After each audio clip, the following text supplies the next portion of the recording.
qui ont de l'habilité, viennent et exécutent tout ce que l'Éternel a ordonné. Le tabernacle, sa tente et sa couverture, ses agrafes, ses planches, ses barres, ses colonnes et ses bases, l'arche et ses barres, le propitiatoire et le voile pour couvrir l'arche. Exode 35, versets 10 à 12.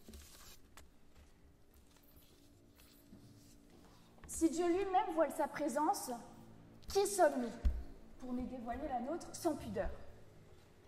Mesdames, messieurs, membres du jury, il y a des voiles que l'on choisit et d'autres que l'on nous impose. Alors rassurez-vous, je ne m'attarderai pas sur ceux qui alimentent vos polémiques, ces morceaux de tissu qu'on soupçonne plus qu'on ne comprend et qui à eux seuls semblent menacer la République tout entière. Non, le voile dont je parle n'a pas de couleur, pas de bord, pas de loi. Il est invisible, intérieur.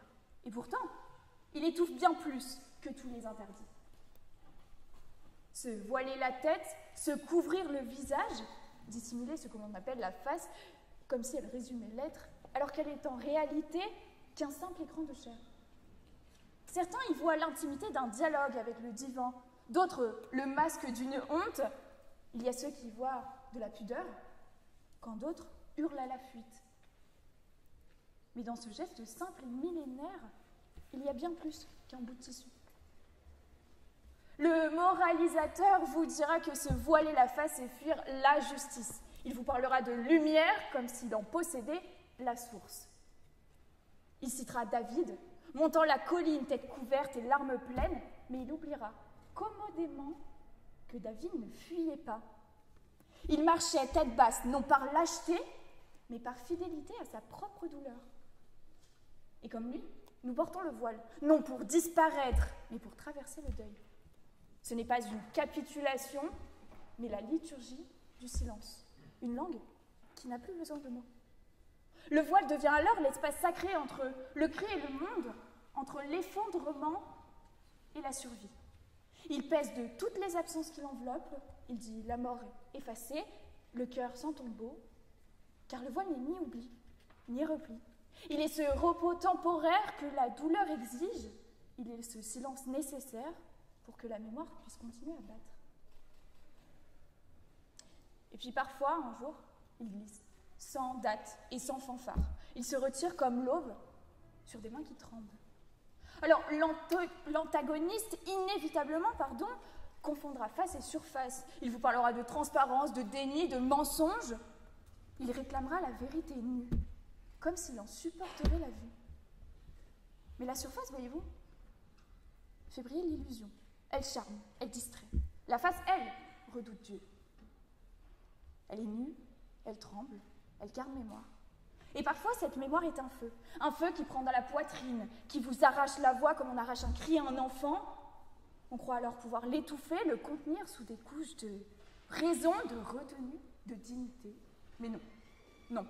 Alors on se couvre non pour se cacher, mais pour ne pas brûler vif. Mesdames, messieurs, si la mort elle-même impose le voile, si la vie exige qu'on se protège de ces coups trop violents, et si Dieu dissimule l'invisible derrière un rideau sacré, alors oui, il faut se voiler la face. Pas toujours, pas partout, mais quand c'est nécessaire pour survivre. Dans ce monde qui ne comprend pas qu'on puisse mourir sans mourir. Alors évidemment, le dissident n'aura pas lu Freud. Il n'aura pas entendu les hurlements des corps figés, ceux qui se sont recroquevillés pour ne pas mourir tout à fait. Il n'aura jamais écouté le silence d'un souvenir enfermé sous la peau. Et il vous dira avec la superbe des ignorants que la justice réclame la vérité. Comme si ce mot, une sentence, sans trembler, comme si toute vérité était prête à sortir, propre, articulée, alignée. Mais il oubliera que certaines vérités brûlent trop fort pour être dites à ciel ouvert, que certains silences ne sont pas des esquives, mais des cicatrices, et que certaines nuits ne se racontent pas.